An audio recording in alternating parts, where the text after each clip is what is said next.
tey couvre-feu dafa ñëw spécial biir région de Thiès ñu ànd ak waa service national d'hygiène ñu war a désinfecter la région de Thiès ensemble li nga xam ne moo nekk biir Thiès li nga xam ne tamit mooy Covid-19 di pandémie bi nga xam ne sonal na monde bi yëpp rawatina waa Sénégal gis nañ ne actuellement les transmissions communautaires ñi ngi commencé bëri ñi ngi commencé jaaxal askan wi. Ban mesure la population bi war a am mais nan la ñuy def aussi pour se protéger waa service d'hygiène ñëw fi nga xam ne moom mooy région de Thiès pour ñu désinfecter ko ensemble ak waa service d'hygiène ensemble ak mairie wu Thiès ensemble ak préfecture wu Thiès spécial couvre-feu biir Thiès.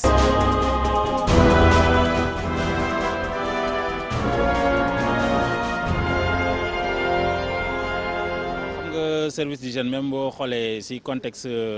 pandémie au Covid-19 depuis cas yi avant même muy feeñ biir Sénégal service d'hygiène on était sur le terrain surtout pour activités yi nga xam ne moom moo jëm ci mbirum prévention maanaam fagandiku te loolu nag bon yi ñu ci gënoon a mettre en exergue yi ñu ci gënoon a ciblé moo doon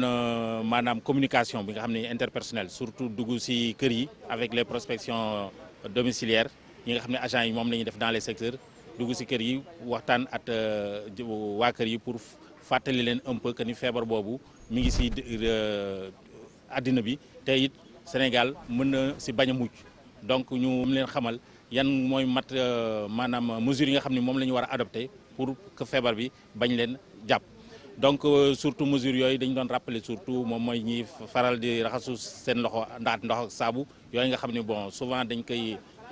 def comme message de sensibilisation saa su nekk mais aussi di nuyoo bi joxante loxo bi tamit ñu mën ko dakkal ba nga xam ni feebar bi génn na ci àdduna bi mais tamit di distanciation sociale bi maanaam ñuy faral di soroyanto nga xam ni au moins nit ñi bu ñu nekkee ñuy bañ di regrouper nga xam ni nañ au moins bu fekkee ni au moins mètre rek lu topp pour que ñu bañ di jegeyantoo trop yooyu nekk na ay mesures yoo xam ne ñi ngi ko doon xamal population yi mais nag bu nga xamee ni feebar bi dugg na ci biir réew mi dañ ko gën a intensifier maanaam dañ ko gën a dolli te loolu tamit dafa tax à part message yooyu ñu doon def par la communication interpersonnelle ak tamit daan visiter gare routière yi ak marché yi pour di ko fàttali nit ñi dañu commencer les activités techniques maanaam mooy pompe yi ñu doon def mais pompe yi nag bu cas yi feeñee fii Sénégal yi ñu doon ciblé moo doon kër yi lañ doon pompe ak hôpital yi fa nga xam ne foofu la ñuy denc foofu la ñuy traité malade yi nga xam ne ñoom ñoo yore feebar bi. mais nag depuis quelque temps dañu gis ni feebar bi dafa commencé am beneen tournure maanaam li ñuy wax les transmissions communautaires mooy cas yi nga xam ne dafa nekk nit ñoo xam ni dañuy yore feebar bi te duñu xam fu ñu ko jëlee loolu nag moo taxoon ñu yokkaat ci traitement yi ñu doon def ci kër yi nga xam ne foofu la malade yi dëkk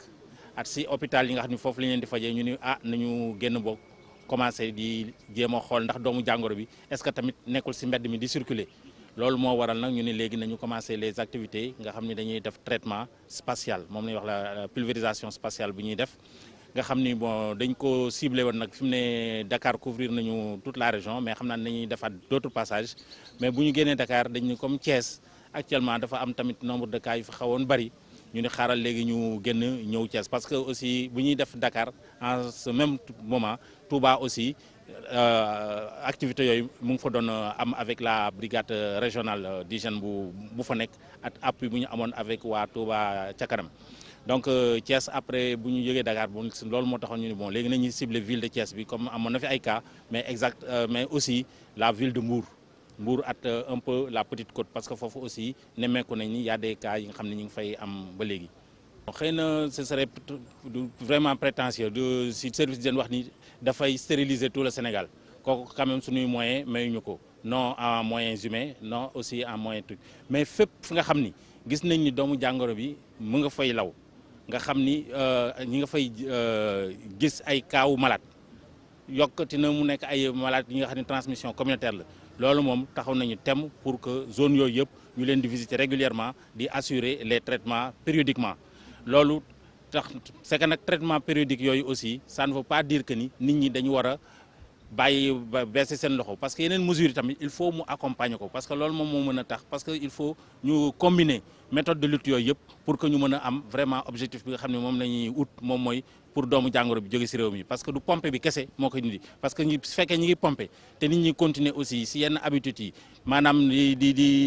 duñu farataal di faral di raxasu ndox at saabu duñu farataal le port de masque duñu farataal aussi nekk tamit les regroupements ñi koy def comme ñi koy teree ñi continuer di ko def loolu aussi du yombal liggéey moo tax loolu pompe yi ñuy def aussi dafa war a ànd at nit ñi ñu respecter les consignes d'hygiène yi nga xam ni moom la ministère de la santé leen ko jox pour que ñu mën a en tout cas faagaagal doomu jàngor bi nu mu gën a gaawee ci biir réew mi.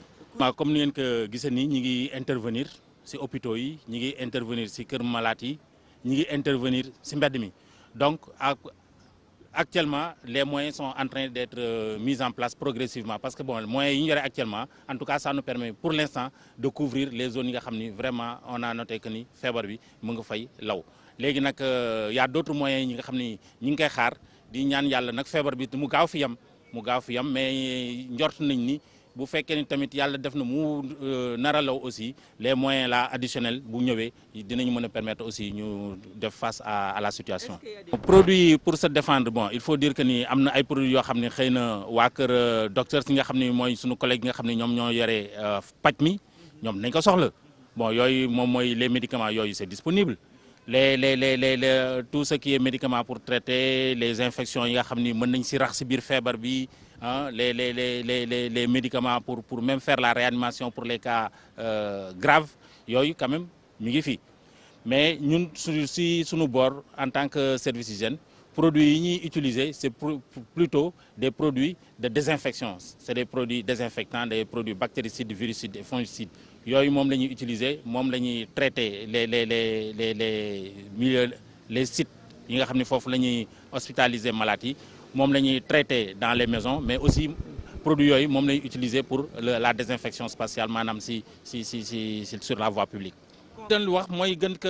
xëy na di ko yeesalaat di ko wax rek daal mooy que nit ñi xam ni feebar bi du ministère de la santé seul moom moo ko mën a génne ci dëkk bi il faut que ñëpp jàpp ci. rawatina nag population bi ci boppam parce que bon je sais que ni tous les ministères tous les services il y a beaucoup d'organisations yoo xam ni que ça soit des organisations gouvernementales non gouvernementales que ça soit les organisations communautaires de base ku nekk de son côté am na apport bu mu ciy def mais population bi ci boppam ñi nga xam ne nekkuñ ci benn organisation rawatina nag ñoom aussi il faut que ñu def seen loxo ba mu mat sëkk te loolu nag seen contribution mooy lan mooy ñu veiller à appliquer vraiment mesures yi nga xam ni ñu ngi leen koy édicter tant au niveau sanitaire mais aussi au niveau administratif bu ñu waxee rassemblement yi ñu éviter rassemblement yi bu ñu nee mesure de couvre-feu pour que le soir nit ñi toog seen kër nit ñi toog seen kër oto yi aussi bu ñu nee transport bi aussi ñu bañ a def surcharge ñu respecter aussi le nombre de places autorisées pendant cette période donc voilà daal vraiment les mesures yi nga xam ni c'est des actes yoo xam ni bon je peux dire c'est des actes citoyens yoo xam ni ku nekk bu fekkee ni def nga sa loxo yàlla mën nañu dimbali feebar bi ñu gaaw ko ñu génne ko suñu dëkk parce que plus que muy yàgg fii plus que lu mu ñuy loral dafay bari.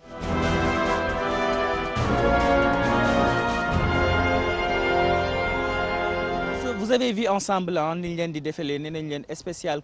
couvre-feu ak waa service d'hygiène tout à l'heure c'était le colonel Moussa Dieng Sarr directeur de la service national d'hygiène tey ñu ñëw fi nga xam ne moom mooy Thiès mu expliquer par rapport ak le waral le déplacement ñu ñëw biir Thiès mais surtout tey jii nii nan la ñuy def pour ñu vaincre li nga xam ne moom mooy pandémie bu Covid-19. mais toujours dañuy rester ak waa service d'hygiène parce que tout maa ngi nii di gis sama ginnaaw ki nga xam ne moo yore wàllu communication bi moom aussi dinañ ko jox kàddu gi mu expliquer ñu par rapport toujours ak mesures yi nga xam ne moom la population yi di jël ñuy rappeler ne ñu ngi leen di wax boobu ba tey ñuy raxas suñu loxo on reste à la maison mais aussi environnement bi mbedd bi naka la ñuy def pour désinfecter ko loolu nag wàllu service d'hygiène la ñoom aussi ils ont voix au chapitre aujourd'hui par rapport à la situation du pays par rapport à la situation du monde vous savez c'est le monde qui est en crise une crise sanitaire c'est la pandémie c'est le Covid-19 ensemble nous allons voir ñoom aussi lan la ñuy dénk.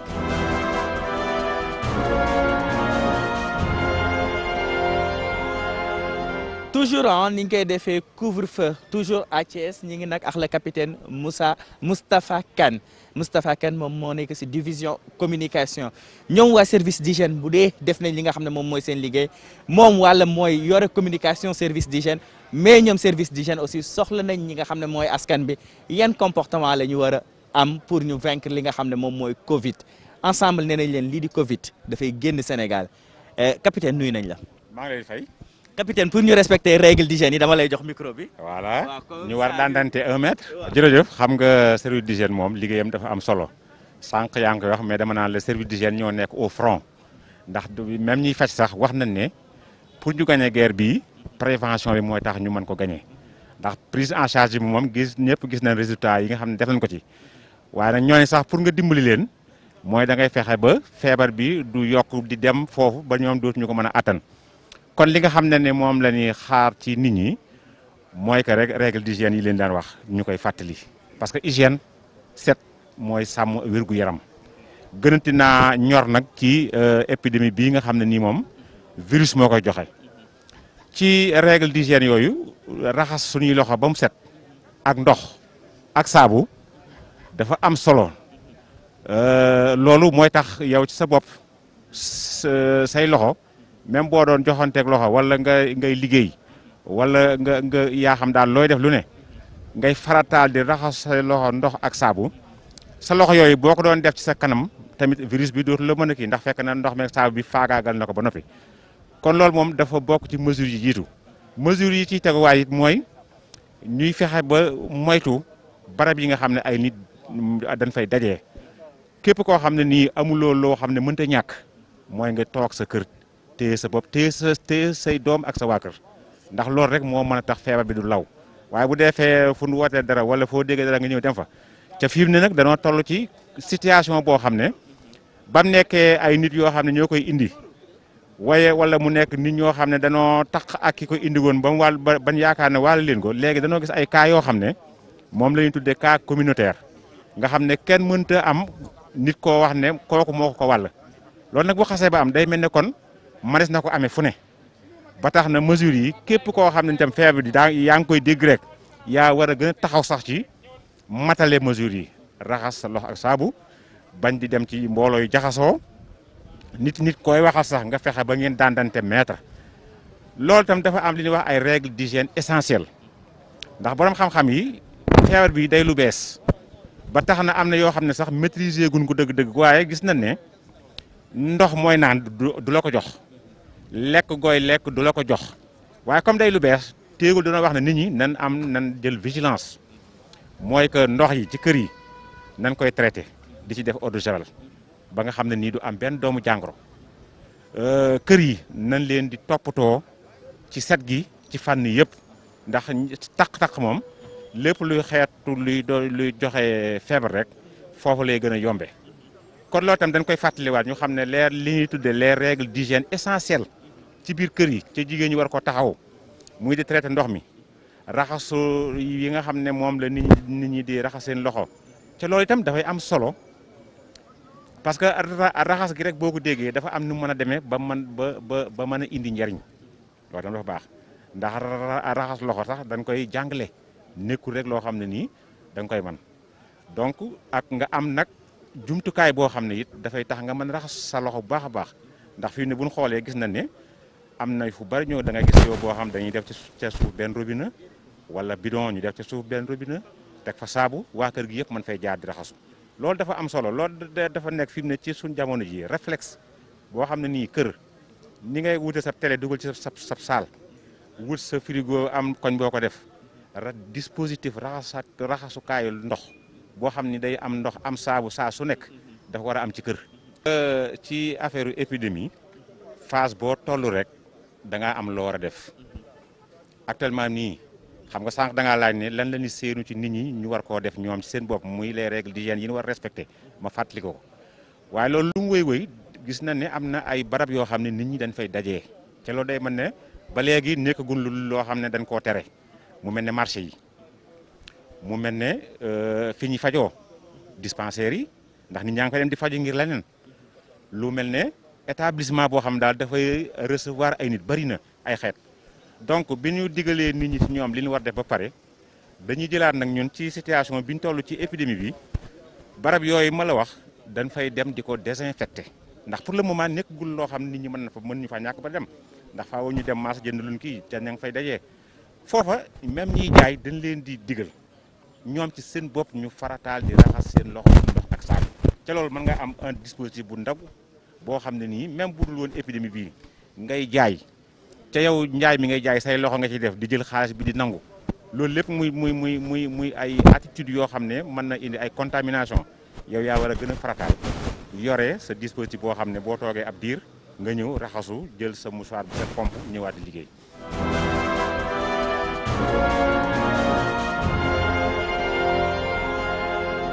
toujours en couvre-feu ñi ngi fi nga xam ne moom mooy Thiès capitale du rail tey ñu ñëw fekk si ñi nga xam ne ñoom ñooy waa service d'hygiène ñu def spécial service d'hygiène ñu ñëw war a lancer li nga xam ne moom mooy la région de Thiès léegi ñi ngi nekkoon ak le capitaine Moustapha Kane mu nekk si wàllu communication bi mu expliqué ñu tey li nga xam ne moom la service d'hygiène war a def mais surtout matuwaay yi nga xam ne nit ñi moom la ñu war a am di rappeler ne peut-être personnel soignant bi ñoom ñi ngi seen wàll di def li leen war waa service d'hygiène ñi ngi seen wàll di def li leen war waa armée bi mu nekk waa police mu nekk waa gendarmerie nationale fu mu munti doon ñi ngi def seen liggéey mais li si wàll li si des si liggéey bi wala li si ëpp si liggéey bi population bi ñoom si seen bopp ñoo koy def mooy lan ñu raw toog seen biir kër mooy lan ñuy raxas seen loxo mooy lan ñu respecter règles yi nga xam ne autorités sanitaires yi le personnel soignant wax nañ ko mooy ñuy éviter toujours li nga xam ne mooy nekk au dehors di rappeler ne instant bi Sénégal mi ngi commencé di am ay cas communautaires yu bëri pour ñu éviter cas communautaires yooyu nag faw ñu nekk si biir kër yi toujours à Thiès en couvre-feu wax nañ leen ko DTV la télé qui s'exporte toujours couvre-feu dañuy dem gisi ji d'autres professionnels yu ànd waa service d'hygiène mais gis tamit waa population bi nga xam ne nekk nañ biir Thiès li nga xam ne moom mooy situation wu dëkk bi couvre-feu état d'urgence Covid-19 bi nga xam ne toll na fii si askan wi nan la ñuy def ba indi si solution couvre-feu spécial Thiès.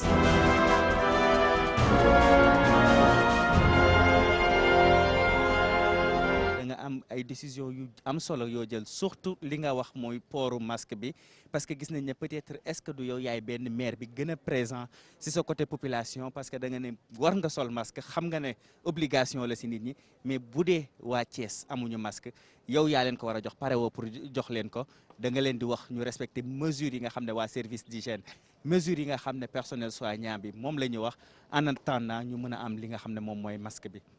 waaw li dama njëkk a rafetlu lii ñu tàmbali tey ak waa service d'hygiène ndax ñoom liggéey boobu ñu ngi ko doon def naka jekk waaye ñu ngi ko doon defee ci barab yi nga xam ne ñi feebar fa lañ nekk ñu leen fa faje ñu jàpp ne doomu jàngoro bi ma ngi fay taxawal waaye ndegam dafa am ay cas communautaire ñoo xam ne xamuñu fuñ ne ñu ngi ci biir dëkk bi te ñu xam ne yor nañ ko kon war nañ ko mën a bàyyi fu nekk loolu moo tax ñu lëkkaloo tamit ak ñoom ak gouverneur pour seet naka la ñuy fexee ba dëkk bi ci boppam ñoom ñu pomper ko ba ñu mën ñoo dimbale ci wàllu woowu alors ci biir loolu nag saa yu occasion amee pour ñu sensibiliser nit ñi pour li nga xam ne mooy digle yi ñu di ko jëfee tere yi ñu bàyyi leen dañ koy def alors kon su ñu ñëwee ci benn jataay boo xam ne waa service d'hygiène dañ fa nekk te ñu ëpp ci ñoom ñu sol masque ñu gis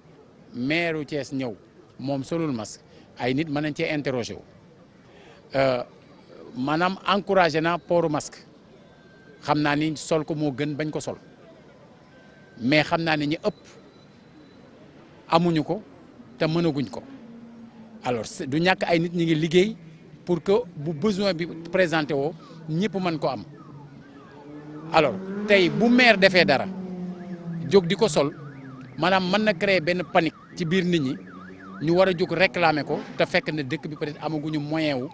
yaatal ko ba kenn ku ci nekk mën a am masque ñu wax leen ne kon en attendant nit ki di mën a am masque am bu respecté li nga xam ne moom la ministère de la santé et de l'action sociale di wax ci wàllu benn ceetug loxo yi ci wàllu bañ a jëmale loxo ci kanam ci wàllu bañ a joxante loxo ci wàllu sorente bi ak ci wàllu toog di bañ a génn baagante taxawaalu tambaambalu c'est-à-dire que loolu suñ ko respecté mën nañoo dimbali ba du ñu toll ci situation boo xam ne ëllëg dañuy obligé nit ñi di leen tëj loolu nag mooy message bi nga xam ne moom la ñuy yaatal ci biir nit ñi résultats yi nga xam ni ñaa ngi koy def pour le moment nii c'est des résultats yu encourageants mais nag ku naagu daagu te ku daagu ñu raw la. mën nañ jàpp ne monsieur le maire yow visionnaire nga parce que gis nañ communiqué boo defoon boobu Sénégal benn cas importé la amoon nga woowoon waa Thiès di wax ne di créer mën nañ ne benn barrière pour li nga xam ne moom mooy Covid ba ñu dugg fi nga xam ne mooy région de Thiès malheureusement gis nañ ne région bi am dugg na fi mu nekk tamit si cas yi nga xam ne nekk na Mbour Saly ak yooyu mais tey jii nii ba tey yaa ngi dugg si biir askan bi di leen sensibiliser maanaam toogoo sa bureau rek di wut ay plan mais da ngay dem si biir askan bi di leen wax surtout dañu war a toog mais surtout mesures yi nga xam ne war nañ ko jël. waaw parce que xam nga li ñu war mooy bu lu mel ni amee surtout mu doon lu bees ndax liñ ci jot a xam ñi ngi ko xamee ci ñim njëkk a dal alors bu doonee lu bees kenn ku ci nekk précaution prudence moo la ci mën a génne alors en attendant nit ñi di ci gën a am xam-xam ak en attendant nit ñi di am ay jumtukaay yoo xam ne dana mën a indi xeetu saafara alors ci diggante boobu lëkkaloo organisation planification moom moo ci mën a dimbale nit ñi loolu moo waral très tôt ñu taxawal benn comité de veille et d'action liggéey sur un plan d'action présenté ko comité régional de gestion des épidémies présenté ko tamit comité départemental de gestion des épidémies ñu adopté ko alors boobaak léegi nii ñu nekk ci loolu di ci liggéey alors identifier yi nga xam ne moo mën a nekk ay sources de problème comme par exemple daara yi ñu liggéey jëmale ci ñoom parce que soo bëggee confiner daara yi foog nga dimbale leen ci lu ñu xewloo alors ñu wër 419 daara séddale fa ay xewlu ak ay yu ñu mën a raxasoo waaye dans un deuxième temps ñu nekk di waajal pour toggal leen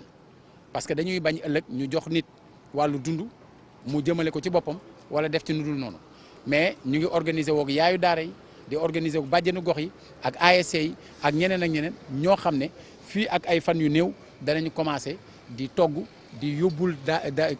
ndongo daara yi ci biir daara yi bu ko defee buñ fa mën a xewlu ñu mën loon a toogloo ndax gis nañ ba léegi ñenn ñu bëri ñu ngi taxawaalu ci mbedd mi te dans la mesure où dañuy dugg këroo kër mën nañu nekk des vecteurs de transmission et ça peut être un danger. La dernière question donc tey mën nañ ne monsieur le maire de la région de Thiès mi ngi préparé wu tey jii nii si confinement total parce que ak kaawu transmission communautaire yi ñëpp ñi ngi xaar ñu dem si confinement total. waaw mais xam nga bu ñu sañoon loolu du am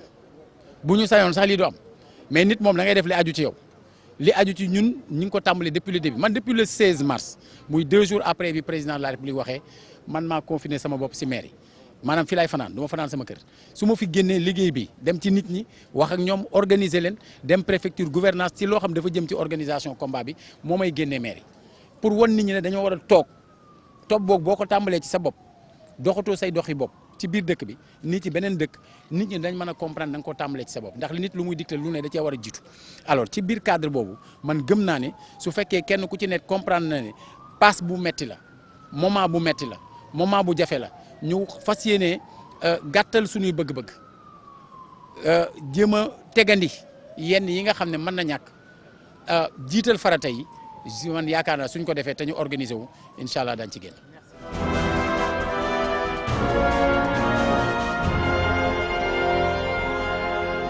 li moo nekkoon suñu couvre-feu spécial région de Thiès ñu ànd si woon ak waa service d'hygiène ensemble gis nañ le colonel Moussa Dieng Sarr mu nekk directeur service d'hygiène gis nañ le capitaine